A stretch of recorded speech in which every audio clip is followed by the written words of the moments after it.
Sejumlah keluarga pasien menyayangkan sikap seorang dokter bedah di Rumah Sakit Umum Dr. Fauzia Biren yang rela menelantarkan pasiennya karena masalah sepele.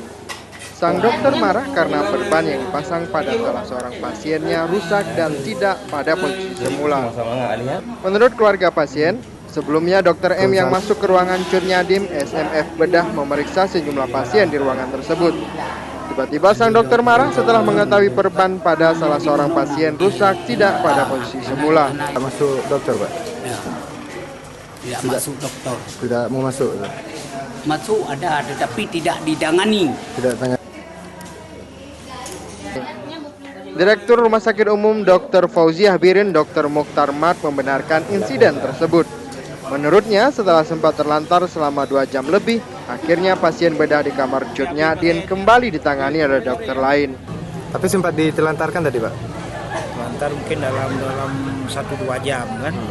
Tapi ke depan kami akan duduk dengan SMF bedah, akan membicarakan lagi persoalan ini. Mudah-mudahan ke depan ini tidak terulang lagi, ataupun kalau perlu diberi sanksi mungkin diberi sanksi. Dari Kabupaten Biren, Muhammad MY melaporkan untuk ACF Video.